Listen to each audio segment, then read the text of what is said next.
भगवान श्री कृष्ण को नमस्कार करते हुए आप सभी का अनंत एकेडमी ऑफ मैथमेटिक्स में स्वागत है। थ्योरम है, एक बहुत इंपॉर्टेंट थ्योरम है MSc first semester ordinary differential equation की, स्टेट एंड प्रूव लियोविलेज फॉर्मूला, ठीक है, या लिवोलिज फॉर्मूला भी जनरली हम इसको बोल देते हैं।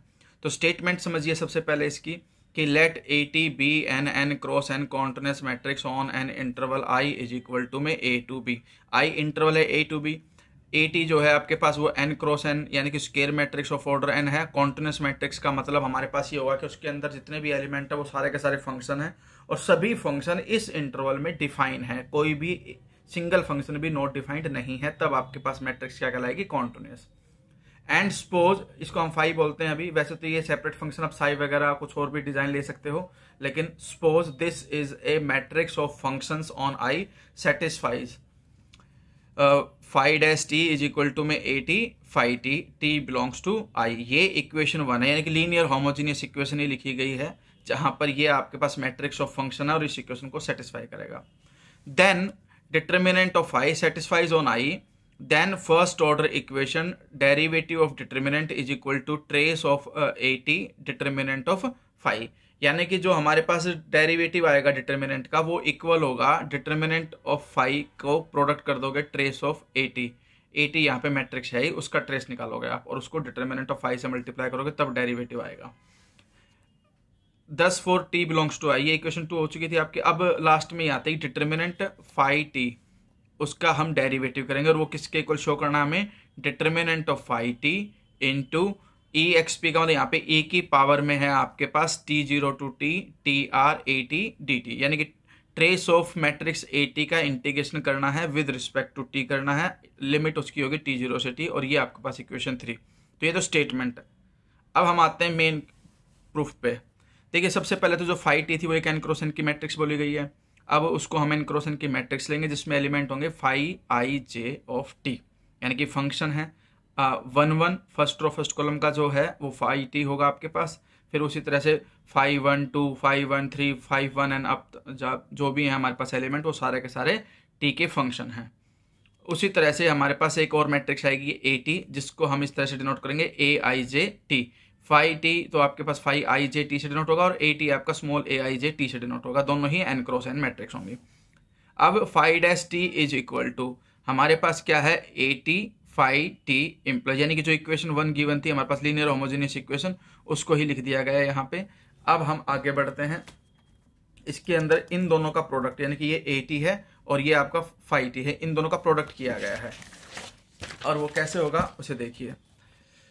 जब मैं यहाँ पर लिखता हूँ phi dash I J T, तो एक काम करिए, इसके बीच में से मान लो 1 लिख दिया हमने, तो पहला क्या बनेगा, 1 के साथ आई हो जाएगा तो आई 1 फिर 1 जे। वैसे अगर मैं 2 लिखता हूं तो आई 2 2 जे। और कैसे बनी है देखना कि भाई देखिए यहाँ पर आई जे है तो पहले ए आई 1 टी और फाई हो जाएगा 1 जे, फिर प्लस का साइन, फिर आई 2 यहाँ से 2 जे।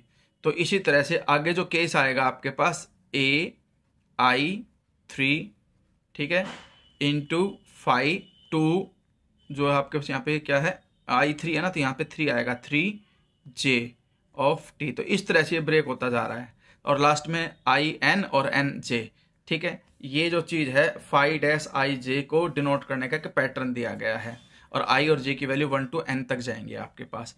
अब जो डिटर्मिनेंट ऑफ फाई टी होगा, यानी कि जो हमारे पास मैट्रिक्स है फाई टी, उसको हम लिखेंगे एन क्रॉस एन का 5 1 1 5 1 2 5 1 n, फिर 2 1 2 2 2 n, फिर इस तरह से n1 n2 nn तक उसका डिटर्मिनेंट। अब differentiating both side with respect to T, अब हम डेरिवेटिव करेंगे दोनों तरफ। डिटर्मिनेंट के अंदर डेरिवेटिव कैसे होता है ध्यान से देखना। सबसे पहले तो हम सिर्फ फर्स्ट रो का डेरिवेटिव करेंगे, सबके ऊपर डैश लगा दो, बाकी सारी रो एज इट इज उसके साथ लिखी जाएंगे, फिर प्लस का साइन।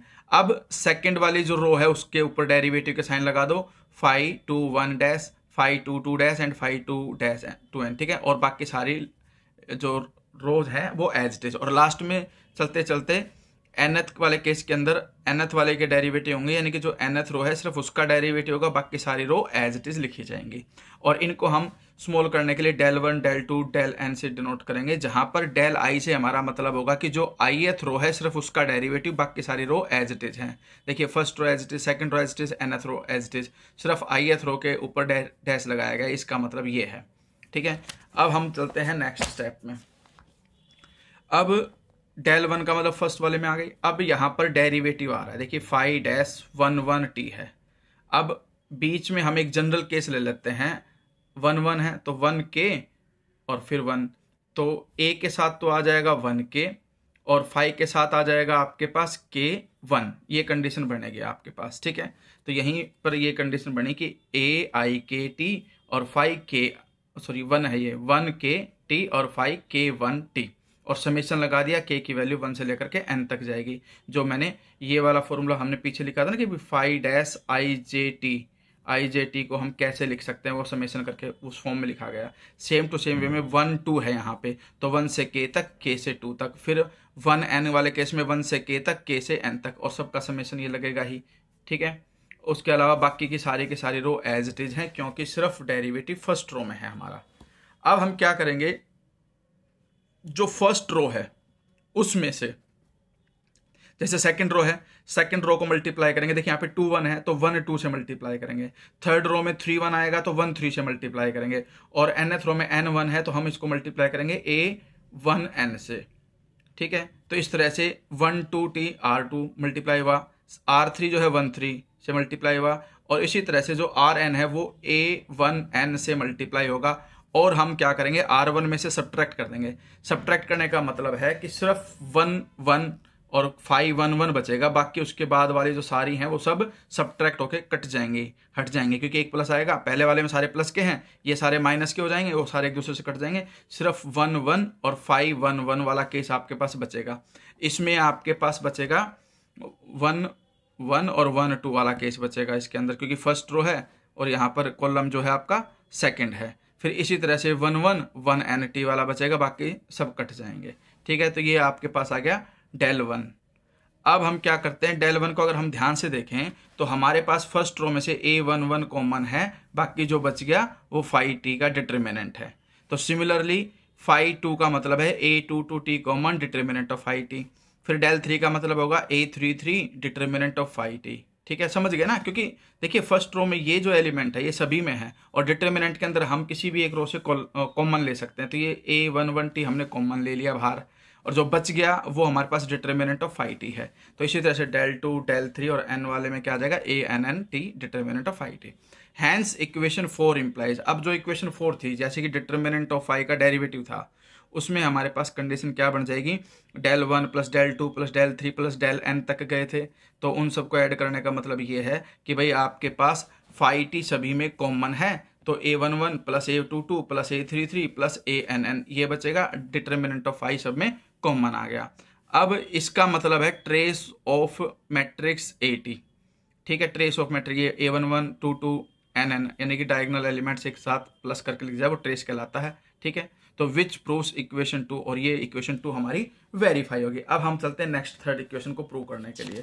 अब उसके लिए हम क्या करेंगे, देखिए let u is equal to determinant of phi and alpha t is equal to trace of AT, यानी कि जो u है वो तो मैंने डिटर्मिनेंट ऑफ फाई ले लिया, एंड जो अल्फा t है वो ट्रेस ऑफ AT ले लिया। अब डेरिवेटिव के अंदर वैल्यू पुटअप कर देते हैं, जो हमारे पास ये कंडीशन आई थी ना अभी थोड़ी देर पहले कि भाई derivative of determinant is equal to trace of AT determinant of I. तो ये तो हो जाएगा u का डेरिवेटिव, क्योंकि इसको मैंने u माना है, यहाँ पर u का डेरिवेटिव, इधर ये अल्फा t मान लिया और ये u हो गया आपके पास। फिर इसने क्या किया, जैसे कि ये u डैश का मतलब है du/dt is equal to alpha t u, तो du के अपॉन में आ गया u इधर, और अल्फा t के साथ चला गया dt। इंटीग्रेटिंग बोथ साइड, दोनों तरफ इंटीग्रेट किया, तो 1/u का derivative log u is equal to integration t0 से t अल्फा t dt की फॉर्म में लिख दिया, प्लस में c, इक्वेशन 5 बन गई, वेयर c इज कांस्टेंट। अब पुट कर देते हैं दोनों तरफ कि भाई t की जगह पे t0 लिख दो, t0, तो we have log u t0 is equal to t0 से t0 का इंटीग्रेशन 0, और c की वैल्यू आ जाएगी log u0, c की वैल्यू आ गई। c की वैल्यू को वापस इक्वेशन नंबर 5 में यहाँ वापस लिख दो, लिख दिया मैंने। लिखने के बाद ये भी log में है, ये भी log में है, ये लेफ्ट में जाके माइनस हो जाएगा, तो log x minus log y का मतलब है log x अपॉन y। इधर आपके पास इक्वल में ये डिटर्मिनेंट बच गया, और यहाँ पर इन्होंने वेरिएबल को चेंज कर सकते हैं प्रॉपर्टी के अकॉर्डिंग, तो अल्फा s ds लिख दिया हमने, क्योंकि t आप जब लिमिट डालोगे तो फंक्शन t में ही कन्वर्ट हो जाएगा। ये log जब इधर जाएगा तो ये e की पावर में बन जाएगा। फिर क्या किया नेक्स्ट स्टेप में, ut एज इट इज रखा, u0t उधर जा करके मल्टीप्लाई हो गया, ये कंडीशन आ गई।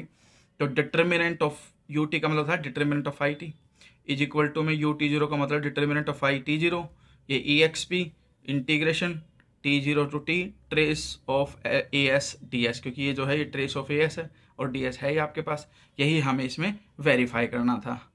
तो थ्योरम यहाँ पे आकर के खत्म हो गई।